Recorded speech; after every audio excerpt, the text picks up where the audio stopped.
Hey friends, I'm Stacy and this is Gorgeously Aging, and today we're going to do a microneedling session, and we're going to talk a little bit about the differences between stamping with the microneedling and gliding with the microneedling pen. Today I'm going to use the Dr. Pen A6. My preference is actually the Dr. Pen M8, but mine is dead right now and this one had a charge, so we're going to use the A6 today. Both of them do a great job. There's just a few things about the M8 that I like better, but both of the Dr. Pens that I'm talking about today are going to give great results. It's not so much about the pen, it's about how it's used. Obviously, a super cheap pen may not give good results. Sometimes those cheaper needles do snag the skin a bit more, so I've always trusted the Dr. Pens, but you can certainly use a less expensive pen. The Dr. Pens aren't terribly expensive. I think you can get one for around $100. And it is definitely a great investment. Everything I'm talking about today, I will list in the description box below. And if you're watching this on YouTube, you can find a complete list of supplies I use, including the skin booster and a discount code at gorgeouslyaging.com/greatskin. So let's go back to the beginning so that you know step by step what should be done in a microneedling procedure. Whether you're a DIYer or a consumer, it's always good to know the safety protocol. For those of you brand new, I am a 53-year-old master in medical esthetician. I am passionate about all things skincare and facial rejuvenation. So the first place to start is with a good double cleanse, and I recommend a double cleanse with a salicylic acid cleanser. One that's affordable and from the drugstore is the CeraVe SA cleanser. The reason why I recommend an SA cleanser before a microneedling session is because it is oil soluble, where other cleansers don't get in deep into the pores and get rid of the oil. This does, and it allows the skin to be deep cleaned so that your skin booster does penetrate deeply into the skin. Salicylic acid isn't necessarily a cleanser you want to use every day unless you have excessively oily skin, but it's great for deep cleaning once or twice a week, and especially before treatments. After your double cleanse, go over the skin thoroughly with an alcohol swab. You can use small alcohol packets like this, or take a gauze pad, saturate it with alcohol, and go over the areas that you plan to treat. You definitely don't want to needle any bacteria into the skin. By thoroughly cleansing, sanitizing your hands, and doing an alcohol swab, you are prepping the skin surface for a successful microneedling session. The prepping also includes your tools, so you want to make sure you're wiping down your Dr. Pen or microneedling pen. I always wear gloves, but I also like to sanitize my hands. I've already washed them, but being thorough, I do like to sanitize my hands with hand sanitizer, make sure I'm getting between my fingers. Let that dry in thoroughly and then put on some gloves. The topical lidocaine that I apply after doing the thorough alcohol swab will be listed in my supplies at gorgeouslyaging.com/greatskin. I've had this lidocaine on my skin about 7 minutes, so as I'm setting up here, I'm going to leave this on and then I will remove the lidocaine from my skin. So I have my Dr. Pen. I'm just going to go ahead and swab it down. Sanitation is so important in doing treatments, whether you're in a med spa or you're doing it at home.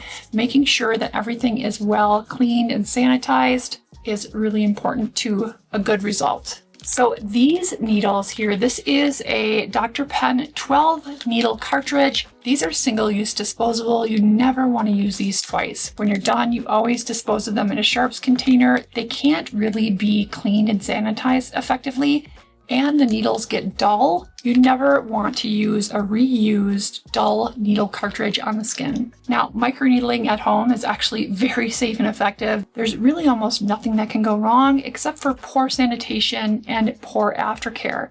We'll talk about a few key safety factors as we get into the microneedling. So I'm just going to go ahead and put this cartridge in. You push it down and twist. Twist to lock it in.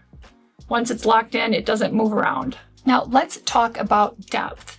If you're doing a shallow microneedling session, say 0.25 up to about 0.75, you may not need lidocaine, but if you plan to go a little deeper for more collagen induction, like 1.0 millimeters and above, you may need some topical lidocaine. That's really a personal preference. If you're brand new to microneedling, you may want to start shallow at a 0.25 to 0.50 just to get your bearings and get comfortable with the tool and the procedure. before you go deeper with your microneedling. For me, I find a sweet spot for both healing and getting good results is about a 1 to 1.5 depth, and this is in millimeters. Most microneedling tools have a dial that you can dial the depth from 0.25 on up to about 2.5. Now that depth would be great for maybe revision of some acne scars or scarring on the face, but you definitely don't want to damage the skin by being too aggressive or going too deep. Today I'm going to start by setting my Dr. Pen at 0.50, and we're going to go ahead and remove the topical lidocaine. I like to first remove the lidocaine with a damp gauze square and then go over it with a little bit of alcohol just to make sure the surface is clean and ready to go. Sometimes topical lidocaine and alcohol will make the skin have a little erythema or redness or even a little white splotchiness, which is often referred to as blanching. So I did put lidocaine on my neck. It kind of dried in, so you may not have seen it. I put a light layer, and I may do my chest as well today, but I will do that off camera so it doesn't take so long. But I always apply the lidocaine to my chest right before I do it, because we don't want to over treat the skin with lidocaine, and I don't want the numbing effects to wear off too soon. So I'm going to treat my face and my neck, and then off camera, when we're all done, I'll do my chest separately and apply lidocaine to that right before I treat it for about 10 minutes. But since I'm cleaning, I'm going to go ahead and make sure my neck is already prepped and ready to go for when I treat it later. So when microneedling, don't get too hung up on what speed and depth. When starting as a first-time DIYer, or if you're new to microneedling, start with a shallower depth between 0.25 and 0.5 until you get comfortable with microneedling. You'll still get nice benefits from that, and as you get more comfortable, you can adjust the depths and feel more confident about it. As far as speed, the general rule is the deeper you go, the faster the speed should be, so you're not snagging the skin as you move. As you get more experienced, you become very comfortable with the speed and depth, and it becomes second nature in adjusting those. There are a couple different ways to approach microneedling. The stamping method is the way to start because you don't risk snagging the skin. As you get more comfortable and experienced and you know how to adjust your depth and speed, you can do a sliding motion with the pen. Now, there is a risk of snagging on the skin or creating some damage to the surface of the skin if you are new to microneedling, so it's always best to start with a stamping technique. So I'm going to do a bit of both stamping and dragging and kind of explain the two. You get good results doing it both ways. And there are some people that say the only way to do microneedling is the stamping technique because of the risks of abrasion doing the dragging technique. The disadvantage to the stamping technique is it does take a little bit longer, but you're definitely doing it in a more safe way, especially if you're new and unsure about your speed and depth. You always want to start microneedling with a good skin booster that is needling safe. Now, this isn't your general cosmetics. This is a skin booster that is appropriate for microneedling and often also appropriate for mesotherapy. So I've got my booster ready, and I'm going to just apply a little to my glove and apply it to my face and then start microneedling. I'm a big fan of polynucleotide-based skin boosters. They are healing and rejuvenating. They're great for fine lines and wrinkles. They help with skin elasticity and collagen production, and they are just my favorite. These can be cocktailed with other skin boosters as well, but for today, I'm just going to use the Juve Face. So I'm just going to put a little on my hand and just rub it onto my face. You could put some on a cotton round, or gauze is better because you don't get the little fibers on your skin. So I would say use a gauze strip. I'm just going right on my hand because I don't want to waste any of this in the gauze square. And I'm just going to go ahead and turn the speed up on this Dr. Pen A6. I'm just going to go to the fastest speed, and that is shown on the little lights here. It's up to, I think, 5. I'm used to using a Dr. Pen M8, so I'm at a 0.5 depth. I'm going to make sure that I have this rubbed in under my eyes. I'm going to start here since that's where I put the skin booster, but I'll go up to my forehead. I usually start on my forehead, but I have had my under eyes in mind all day, and I think that's why I just started there. So the under eyes is a great place to do the tapping technique. It's very delicate, and you don't necessarily want to swipe there. You want to be as gentle as you can. Now I'm feeling tiny pokes, but it's not uncomfortable. The lidocaine does a good job of taking that down to just a slight kind of pressure pokey feeling without being painful. And I'm just going to thoroughly stamp this under my eyes. And if it dries out, you want to add a little bit more of that skin booster. You don't want to stamp dry skin. So I'm just taking a little bit at a time. I'm just going to work that in with the stamping technique. Now I'm going to go a little deeper. I'm going to go up to a 1. We're at 0.5 and I'm going to go up to 1. Just stamp over that a little bit more. So what the needles do is they work that skin booster into the deeper layers of the skin if you're doing a little bit deeper depth, and into the epidermis and dermis if you're doing a shallower depth.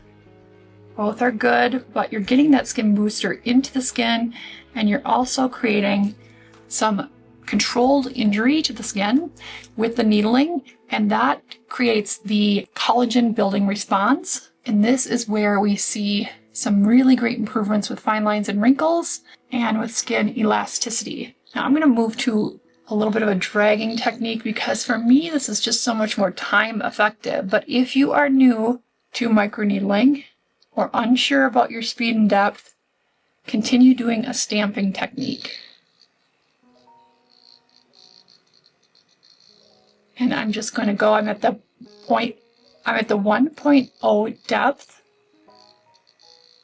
I'm just going to go along over my cheeks here and work that skin booster in. Polynucleotide is considered a skin healer and rejuvenator. It's very, very popular in Korea.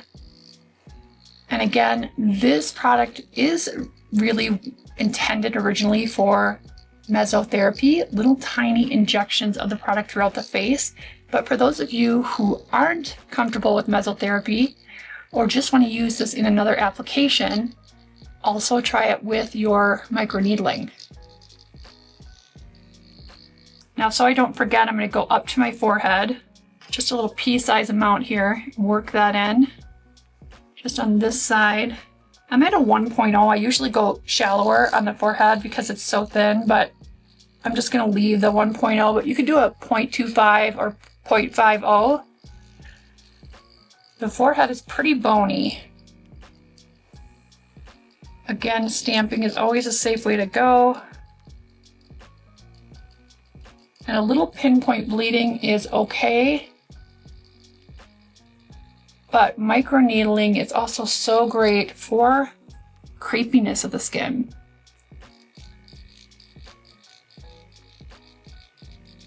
I notice the improvement, especially on my neck, because I have some neck crepiness from losing weight.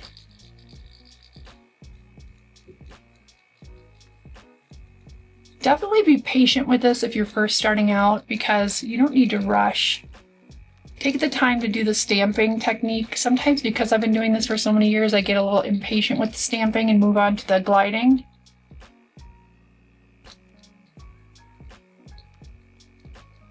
So I have enlarged pores between my brows, so I'd like to go over that a little bit more. Okay, I'm going to work down my jawline and onto my chin. And I'm going to do the gliding technique. We're at 1.0 as far as depth, and we're at a 5 speed, so the fastest speed on this pen. The deeper you go, the faster the needle should be moving.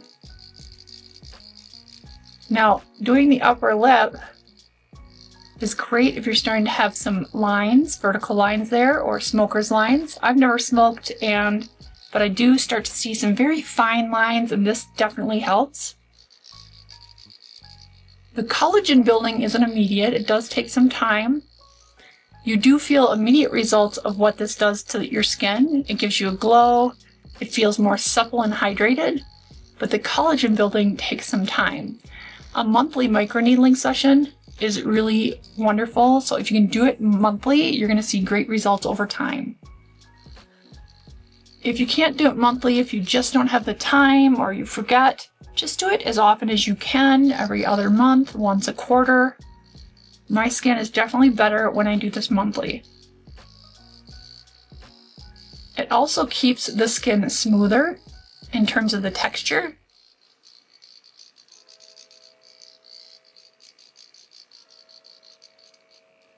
And you can go, when I glide, I sometimes glide just one direction, but it doesn't hurt, especially if you're experienced, to go both ways, kind of in a cross hatch. So we're going vertical and horizontal. And if you have any sense that you're snagging the skin, always go back to that stamping.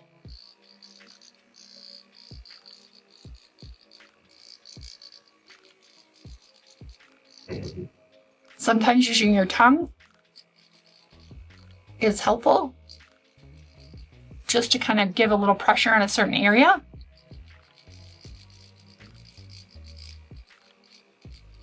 Or to make it taut, so to speak. And you never want the skin to dry out. You always want a little bit of glide with your skin booster. Now I'm going to get my temple because I didn't really get that area. And a tiny bit of skin booster right under my brows. You don't want to needle on the soft part of the eye, but right up here is safe to needle. And this is a good place to just do the stamping technique. Now the redness is normal. Some people get that pinpoint bleeding, some people do not. You can even stamp into your eyebrows, and sometimes that'll even help with brow hair growth. This can definitely help improve a hooded eye. All right, we're going to move on to the other side of the face. So let me know in the comments if you've tried microneedling and if you use a stamping technique or a gliding technique. And you don't want to press hard. This is where sometimes if you press too hard, you can snag the skin. You don't want that if you're doing the gliding technique. Just want to gently move the tool without putting pressure on it. And if you feel like it's snagging, definitely go back to that stamping technique. We're going to stamp again under the eye or around the eye. Since I've lost weight, I have definitely noticed a little bit more under eye as far as puffiness or a little bit of bags there. So I will be doing some treatments on rumble.com/gorgeouslyaging if you care to see those treatments. And I'm going to stamp here. Definitely want to keep that upper eyelid as tight as possible. This definitely helps around the crow's feet as well. The nose tends to be a little bony, so I like to get the tip of my nose, but I don't go over the nose too much just because it is so bony. But I like to get the tip and the areas where there's large pores. And this is a great place to do stamping.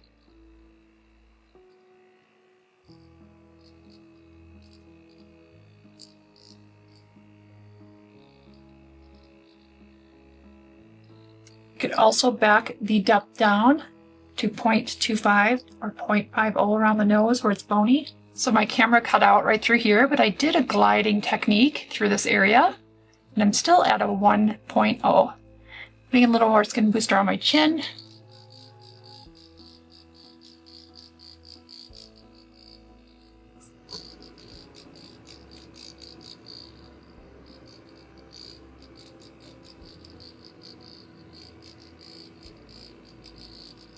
Keeping it moist. And I like to get my chin pretty good because I do have some enlarged pores there. Again, you can do the stamping. I like to get in this area where I have some loss of volume. And don't forget to get along the jawline.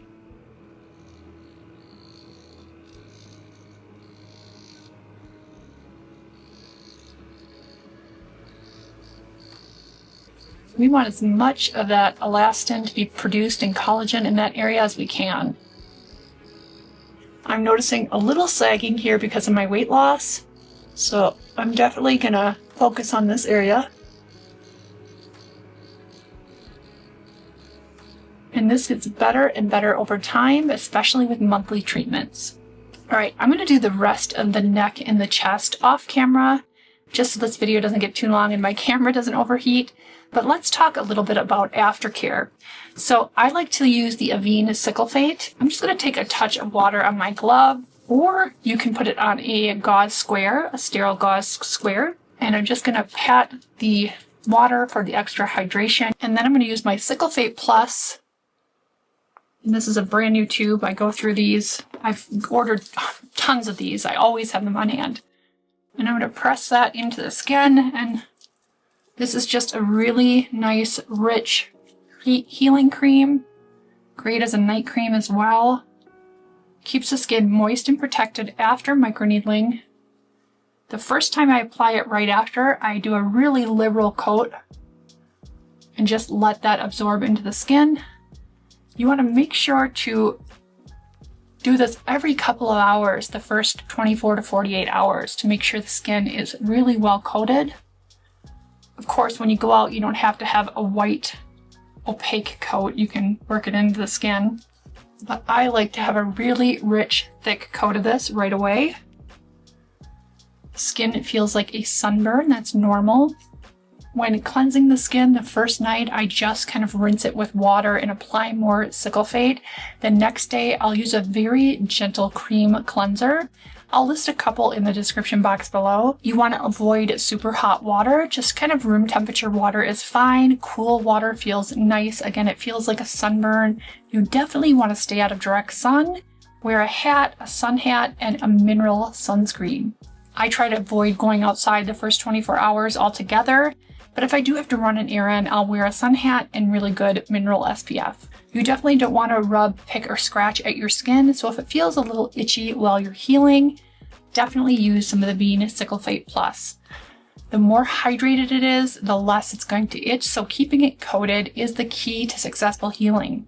I generally don't wear makeup the first 24 hours, and for me, I like to go 48 if I can.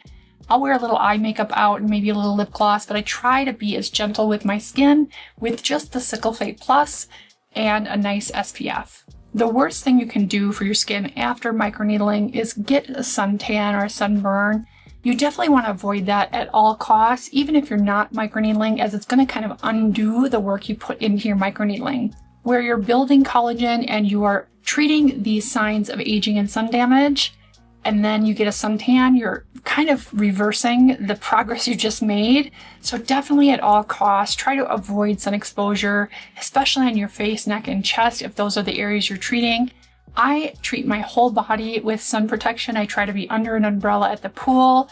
I definitely wear sunscreen on my face, neck, backs of hands every single day.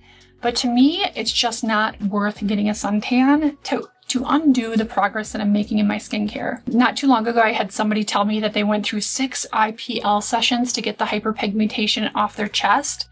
And then they said, even with tanning, the hyperpigmentation is not coming back.